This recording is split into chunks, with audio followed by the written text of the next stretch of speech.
Angayang magsugod sa ginikanan ang sexuality education aron malikay ang anak sa sayo nga pagmapdos. Alang kang Jovelyn Abrigana, nagtuo siya nga dako og role ang inahan nga sama niya sa pagpasabot sa anak sa dili maayong epekto sa teenage pregnancy. Sa po akong anak, sa bilang ginikanan kita, number one yun nga mag-monitor ta sa itong mga anak, kung tagagabi para malayo po sila sa kanang mga tentasyon karon kay sa makaron daghan ng mga batan-on nga nangabuntis.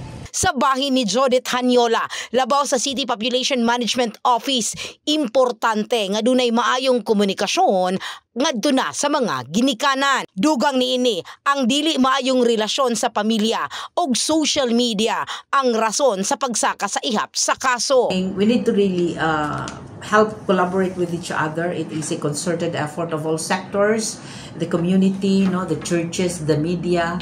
Okay, kaya nagtutulungan dapat ang lahat. But basically it's murag atong i-remind para sa atong mga ginikanan sa parents.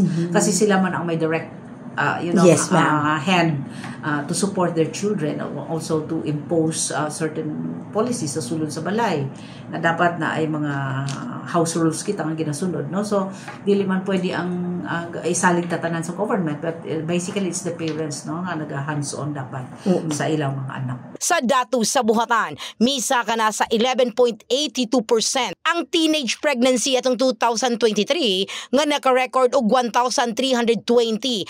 Ang age group nga 15 hangtod 19 anyos ang dunay majority cases sa teenage pregnancy. Samtang nasa 10 anyos nga batang babayi nga biktima sa incest rape ang labing batang inahan. Samtang nasa 15 anyos ang labing batang amahan. In the heart of changing lives.